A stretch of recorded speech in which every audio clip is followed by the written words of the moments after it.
needs of Georgians haven't changed in the last year, so neither have our priorities.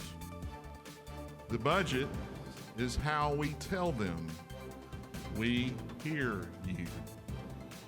We really and truly have one job at this state capitol, and that is to be the appropriators. If we can't do that, then why are we here? Georgia House Appropriations Chair Matt Hatchett lays out the highlights of the fiscal year 2025 budget with good news in the areas of state employment, education, health, and public safety. Good evening and welcome to Lawmakers on day 31 of the Georgia legislative session. I'm Donna Lowry in Atlanta. The House passed the budget and it's now in the hands of the Senate for hearings. Sarah Callis will have the highlights in a moment.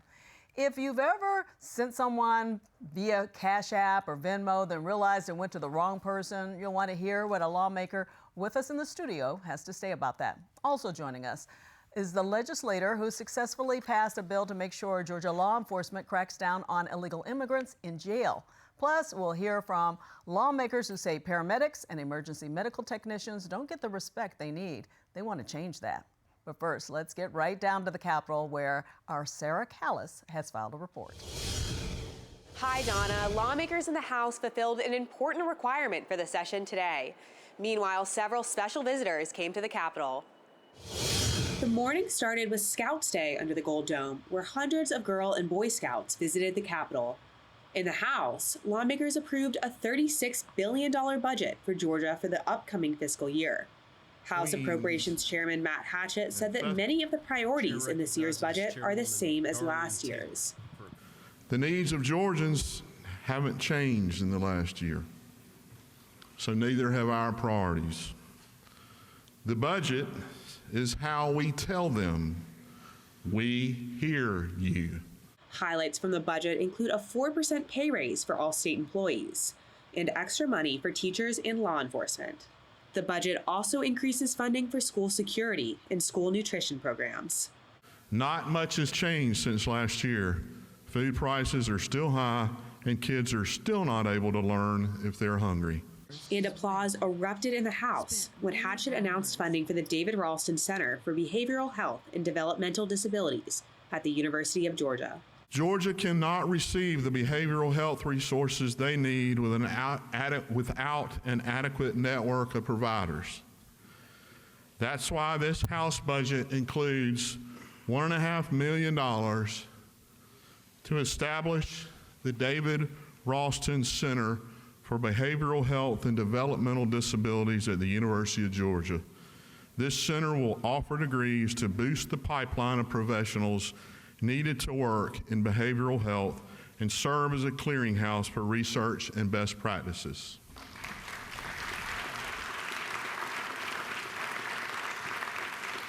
The budget passed with only one no vote. In the Senate, Atlanta Mayor Andre Dickens stopped by to talk about the supportive partnership between the city and the state. He also took the moment to share some of the city's recent accomplishments. We ended the year with citywide major crimes against people down more than 15% last year, and that included double-digit drops in homicides, aggravated assaults, and shootings. And rapes were down 51% last year in the city of Atlanta. A rapid housing effort that started with an offer of shipping containers from our state partners at GEMA has led to The Melody, a nearly 40 previously unsheltered people have a safe and clean place to lay their heads at night. That number may seem small to you, but this is a big deal. And he thanked retiring Minority Leader Gloria Butler for her long service. Senator Butler, I thank you for your years of service and your dedication to improving the lives of Georgians, not just the people of your district, but all of Georgia. You have worked hard for all of us, and we are extremely grateful. But since they still hadn't received the fiscal year 2025 budget, they recessed until after lunch in anticipation of getting it later in the day. When they did, they assigned it to the Appropriations Committee and adjourned. Also this afternoon, 3 legislators held a press conference promoting SB 464. The bill's supporters say that their bill will help teachers purchase school supplies and access resources, and because of a recent amendment, codify a statewide universal reading screener. We felt like it was very important that we are able to measure Chatham County against Gwinnett County, against Fulton County, against Forsyth County, all across the state. Very important to have one universal screener that all schools in the state of Georgia use. Now, they can use other screeners in addition to that, but it's very important that every school get measured against every school. The House and Senate return tomorrow for day 32. The Senate still has to make their suggestions for the upcoming year's budget. That's all from my Capitol Report. Donna, back to you. Thank you, Sarah, for that report. There's a group of workers who are sometimes overlooked when it comes to how essential they are as first responders. Joining me is someone who wants to change that, Representative Rua Roman of Duluth. Her committee assignments include information and audits and interstate cooperation. So welcome to the show. This is your first time. Glad you're here. Yeah. So you're finishing your first term, and on crossover day, you passed your first bill. Congratulations. Thank you. I did. It was very exciting. I'm very grateful. So before we get into the specifics of your bill about emergency medical responders, talk about the professional law in terms of why you are interested in this particular area. Absolutely. So my husband actually does EMT work part-time, and as a result of that, I've had the incredible honor of getting to know his coworkers who are now friends. And in the middle of that conversation, one day they explained to me that they are actually not considered essential. EMS in general, unlike fire and law enforcement, are not designated as essential services. And as I did my research, I realized that it's one of those things that was overlooked because EMS is just much newer than those services.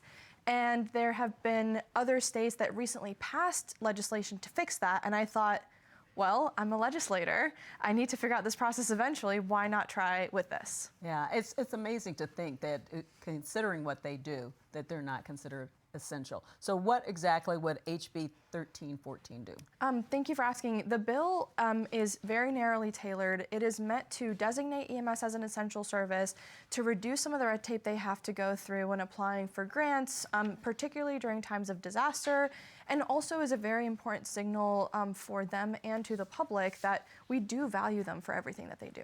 Okay, so the good thing is the bill has bipartisan support, and one of the signers is Republican Beth Camp of Concord. And I spoke to her recently about why the bill means so much to her. I actually was an EMT. I became an emergency medical technician when I was 19. I worked full-time as an EMT in Putnam County, Georgia, Lake Country, and that's where I met my husband. He actually was a part-time paramedic, so he and I worked together, and yeah, it's special to me because it's a very stressful job. Talk about that a little bit. What kind of things do you see that the average person has no idea that you go through? Well, It's very traumatic. Unfortunately, there's fatalities. Sometimes they're children. Oftentimes they're violent. It's a lot. And I'll be honest with you, I could shut my eyes and tell you all about things that happened almost 30 years ago because they're still with me. They impact individuals and change perceptions of humanity. And in a time of crisis, socioeconomics, every defining characteristic about a person thrown out the window. They're just a human being. And that's really impacted me in a lot of ways, professionally and as a legislator. And despite all of that, despite what you guys go to, EMS is not considered on the same level as firefighters or police officers. And I can tell you there were many times I was in danger. For example, I'd be alongside the road. I would sometimes be in the road with someone who's had a motorcycle accident, for example, and the deputies would be trying to turn traffic, so of course me and the patient would not be injured. And honestly, it is dangerous. People get hurt. I always joke about these stairs get my knees, but in reality it probably was the people I lifted that were much heavier than I, getting them in the back of the ambulance, getting them out of buildings with stairs. So there are a lot of physical things that happen. Also, I was assaulted when I was an EMT, so you're in harm's way. As an EMT, I went into jails to get patients out of jails. Nothing like hearing the clicks behind you and going in. And there were often times that I was in physical danger, and the men and women who do that job now are in physical danger. So I think most assuredly we need to take into account the physical toll the job takes on their body, the emotional toll it takes on their minds, and ultimately the safety factor, because they are in danger and harm's way. So it would take the profession to an essential level, right? Yes. This bill. Yes, and I really applaud the bill because it is, I think it's a step in the right direction. EMS, for some reason, has not received the same standing. This bill would change that. So I'm looking forward to this bill hopefully making it through crossover so it can be established as an essential service. Now, I want to thank Representative Camp for that interview. So, you know, Representative Roman, her description of things really gets to the personal part of it. And you've heard that too, I'm sure, from your husband, some things Absolutely. that have really been, like, that we don't even think about that they're dealing with. You know, him and his colleagues talk a lot about, you know, sometimes, especially patients who are experiencing mental health issues in particular might lash out. You have to be able to de-escalate situations. You go into situations where you don't always have full information about what's happening, but you have to respond. And I remember I got an email about this from someone who said that even when times are more hazardous for a lot of other people or too hazardous for a lot of other people, they will always respond. And he kept saying, I said, we always respond no matter what. And I thought, well, if you're going to always respond, then you are essential. Yeah, physical danger, she talked about that. She said that she was even assaulted when she was in that position. The other part of it is PTSD. And Representative Devin Seabaugh actually recently passed a bill that deals with helping the EMTs who didn't fall under the same well, actually, I think it's for all first responders, right? Yeah, he specifically mentioned first responders generally, but the thing that really struck me was how long he spent years working on this bill. And for a lot of first responders, and it's true, PTSD can take them away from service. And so if we don't address this, we actually lose out on really great talent. Yeah, so let's talk about the next step. So do you have somebody who is carrying this for you in the Senate at this point? Yeah, so it's been assigned to Health and Human Services, and Senator Jackson has kindly agreed to carry it for me, so we're working through that process right now. Okay, so we'll have a hearing on that, and then it goes over to the Senate. Thank you so much for coming on the show. You're ending your freshman term. Yes. So how are you feeling? It's a lot, but I'm really excited.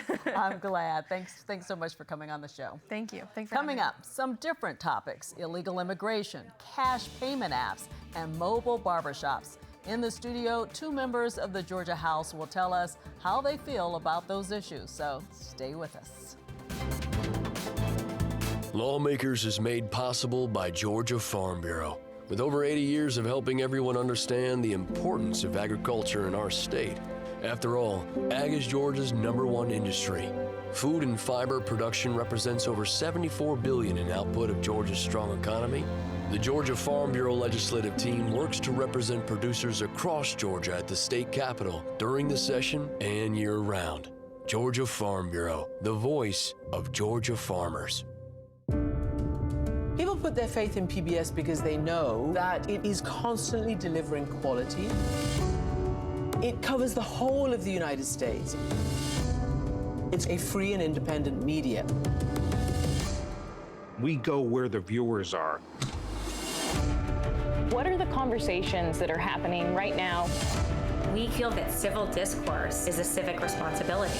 What we do is authentic reporting that people can trust. You give time so you can hear voices on all sides of an issue. This is the place that people turn to for stories that matter. And they know that when they walk away, they will have learned something about the world around them. That's why this makes PBS important for daily life and, in the end, our world.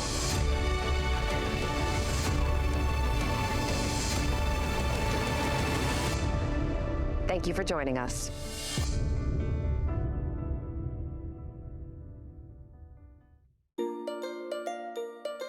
Community.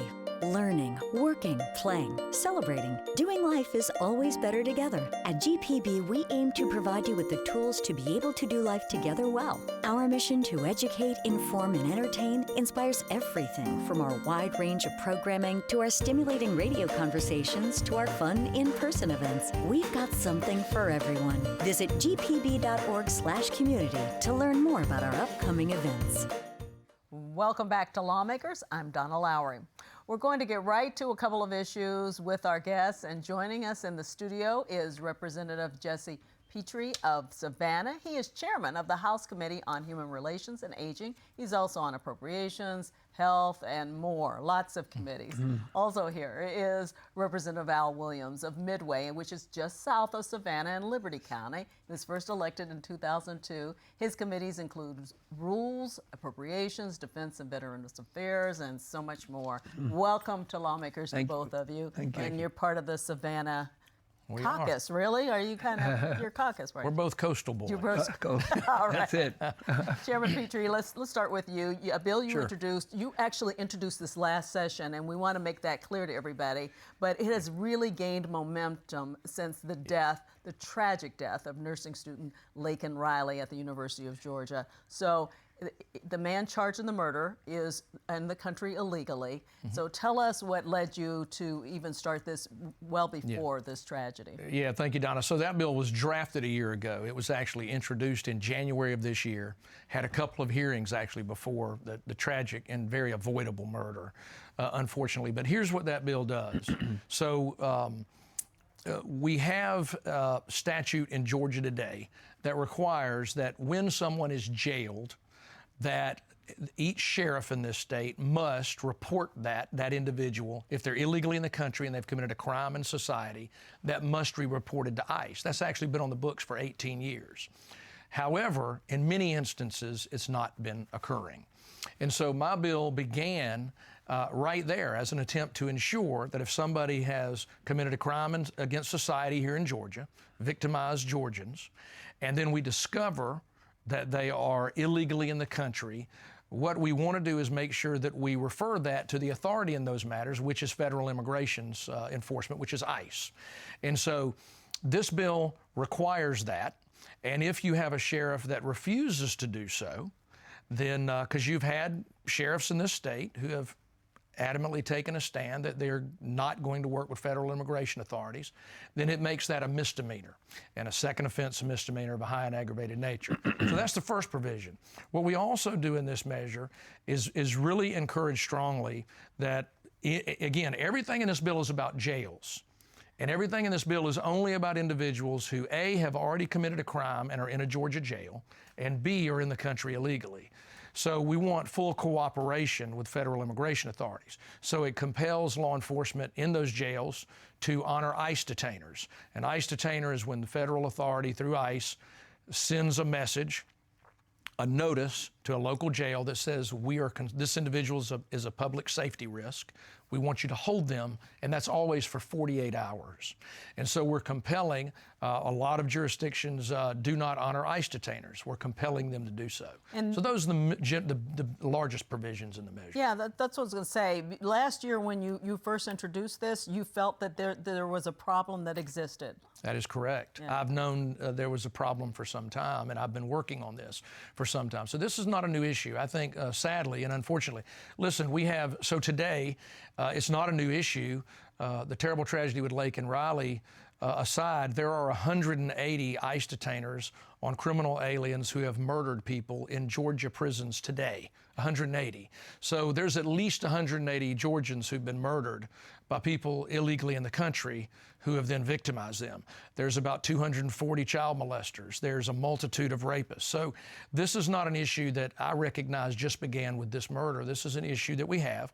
Now, no one is suggesting that this is where the majority of our crime comes from. But I will tell you this. Every crime that is committed by someone who has illegally entered the country was an avoidable crime.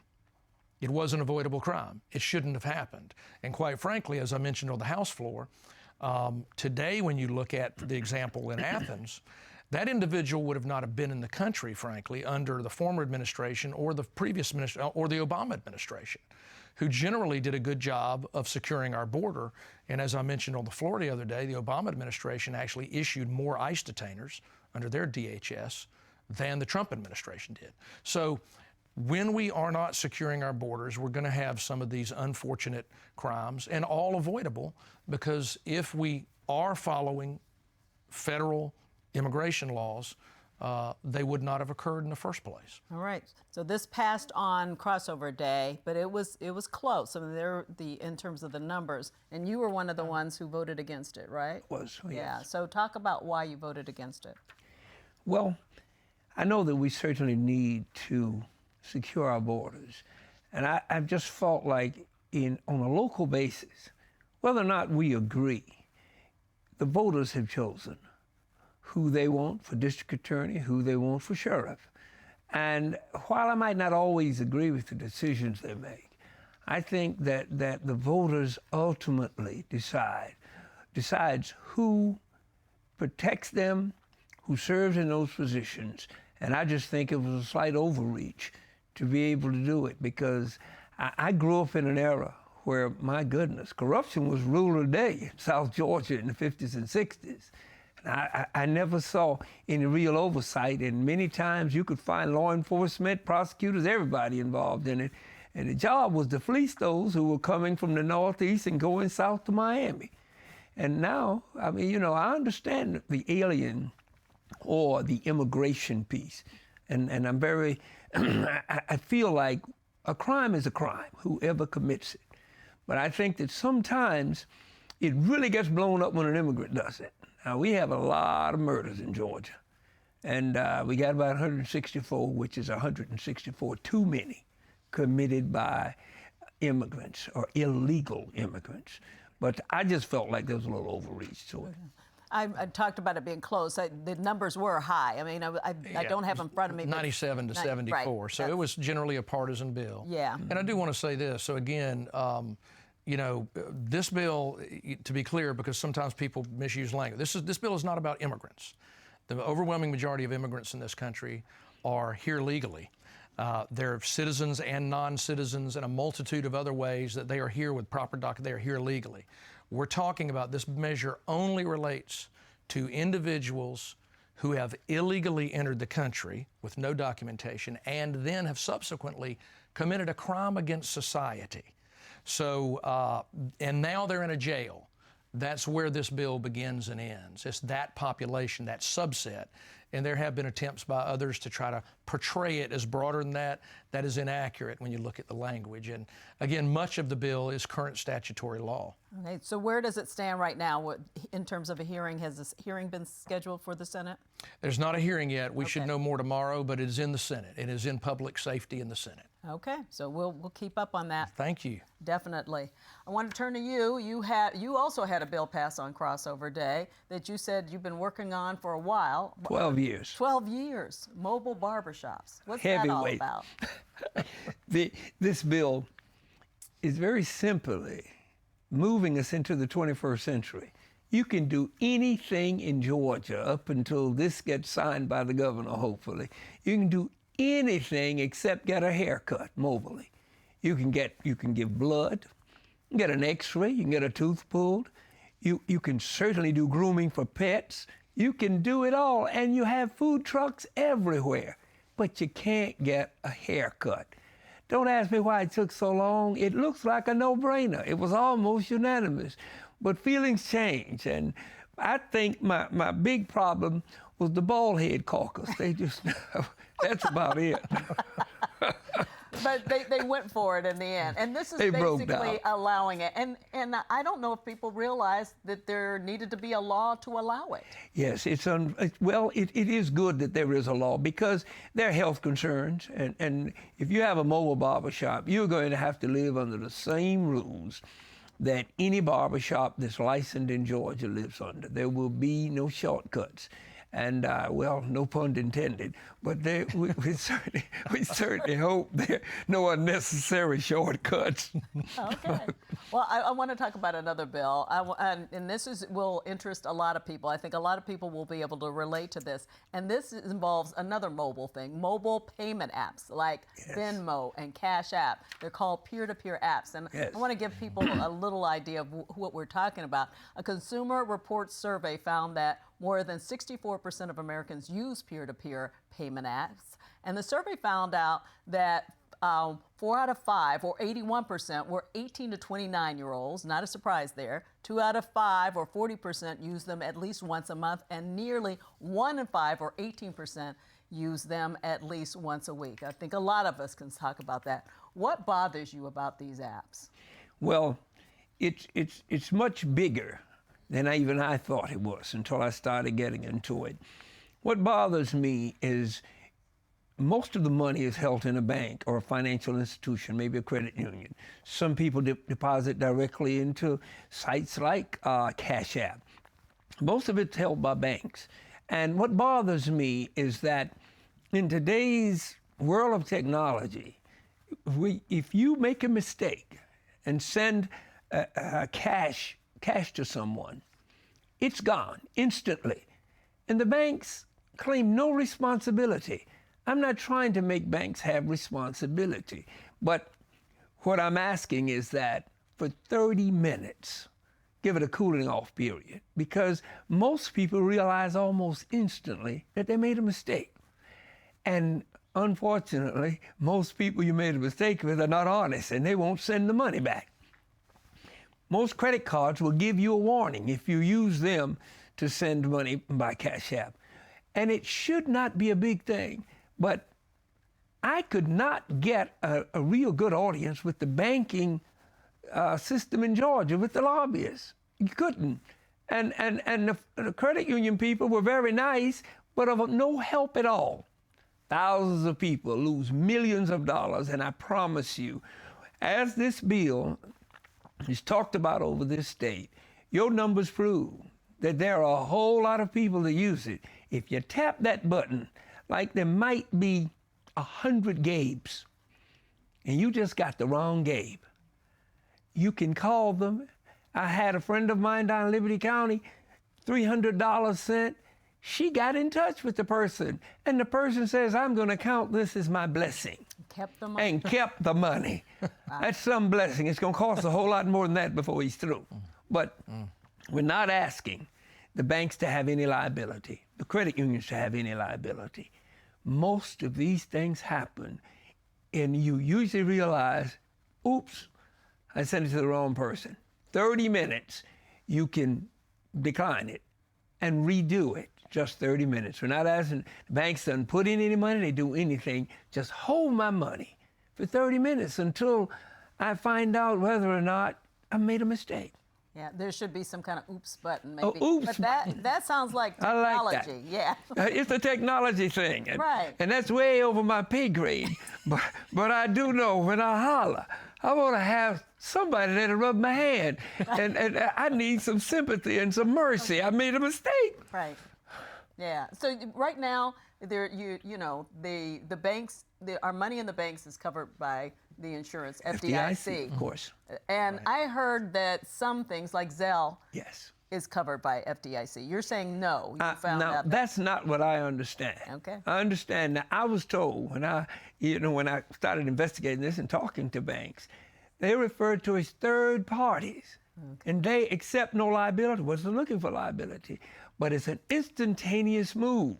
And once it's gone, and it's amazing what's in the cloud up there. There's a lot of money floating around up there that people shouldn't have. Well, you fought for your other bill for 12 years. I can see you going a long way on this until it's changed. Looking at myself, I don't know if I got 12 years on this one, so I'm hurrying. You got it. I would imagine you agree with it. We're running out of time, but... Well, I'm learning tonight. I don't even know how to use PayPal, so but I like what my good friend is saying. All right, then. So you will keep up with you on where this is all going. I want to thank you both for coming on the show. We'll keep up with your bills.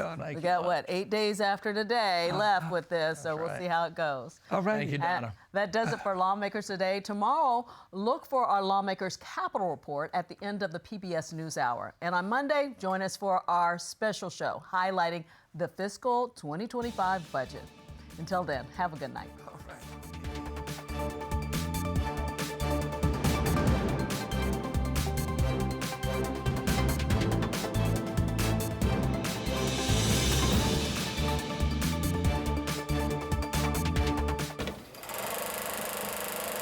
News.